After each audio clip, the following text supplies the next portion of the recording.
several stained glass panels in the window in the Shakespeare Recess had been lost or damaged since John Soane's death. The Soane archive had a watercolour of the window painted before Soane's death and detailed drawings from the inventory from around the time of his death. Armed with this research, the Soane commissioned Chapel Studio in Hertfordshire to restore the window.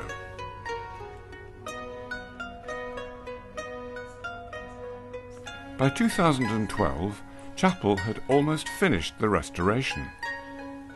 To help them recreate the two missing panels of the saints, the Soane had provided Chapel with sketches of the appropriate style and approach on which to base the new panels. Because we had the two original panels of St Paul and St Andreas to work from, we needed to replicate the style that the artist had originally used when painting those. So first of all, we needed to match the pigment to the original pigments used, which involved a lot of testing. I sort of raided the cupboards in Chapel and some of the really old pigments that were surviving here, just to get the right tone as close as I could. Chapel have a rare and extensive collection of pigments, all of them slightly different colours, some of which date back over 50 years. Rachel will have to test many of them on sample pieces of glass before she finds an exact match. Once the correct pigment is identified, Rachel mixes the first of 3 separate layers, or mats, that will be applied to the glass. I'm going to give it a really slight chop and grind on the palette to make sure all the bumps and lumps are smoothed out. For this first mat, Rachel will mix the pigment with a solution of vinegar and acetic acid. So I'm just going to drop a little bit of that in. We want a really nice smooth consistency, so when we apply it to our glass, we're able to achieve a really nice, soft, smooth, matte finish. Okay, I'm just loading my brush, making sure that it's got a nice even amount of pigment in there ready to apply on here. We want to have an even layer of pigment over the whole glass, as smooth as possible. This is my badger brush. So I'm now just going to work that pigment so it's even all the way across and there's no tied lines.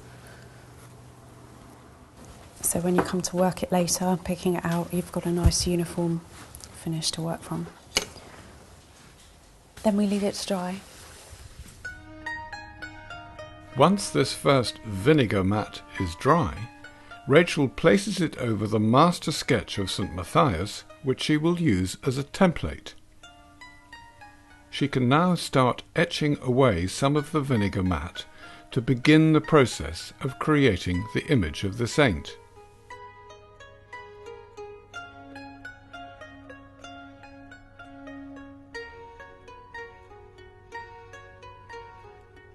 Once that stage is complete, Rachel will add a second mat, this one water-based, so that it won't affect the first vinegar-based layer.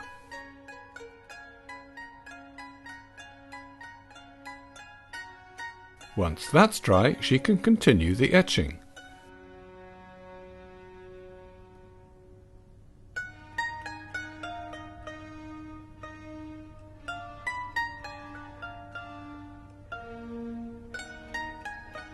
And then comes a third, oil-based mat, which will highlight the darker areas.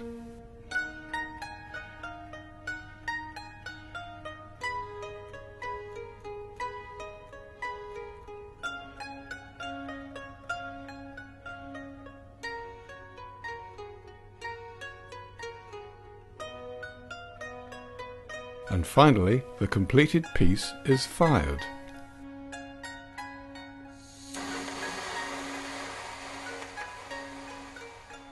And emerges as a faithful recreation of the original.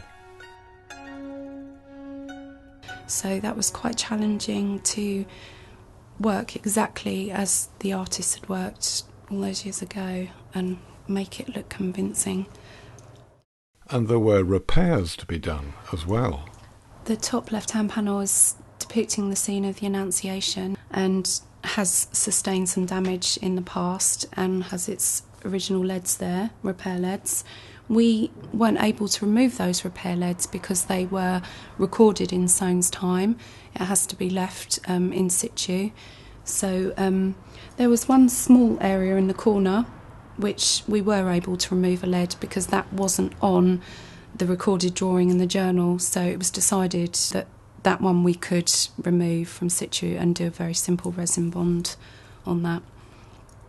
The Raising of Lazarus had areas of missing enamel work which were quite glaring to the eye all along the bottom section of the panel, and because it's silver stained on the reverse side, to get the really beautiful greens of the enamel, where the enamel was lost you had sort of glaring holes of bright yellow.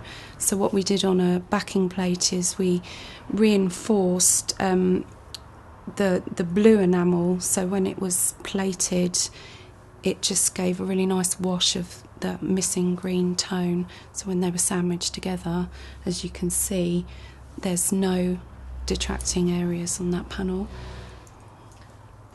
The Last Supper had a crack straight across the front of that panel with quite a large repair lead.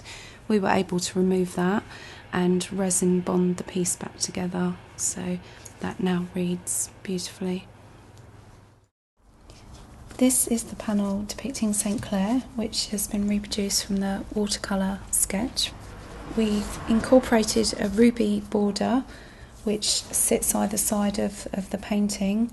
I'm just finishing this panel. I've just applied a very light hand putty under the lead canes and taking off the excess and giving it a really gentle buff up with a very soft brush. This is the last panel of St Clair, which will be fitted into the lower section of the top sash window here, and the remaining openings will be filled with a clear glass as per the sketch in the journal, and we're using a P1 restoration glass which mimics a really nice soft distortion that you would see in old glass. It's difficult to put a time on how long the project has actually taken from the start, but I would say maybe a good 6 to 7 months to complete the conservation and the reproduction of the missing panels.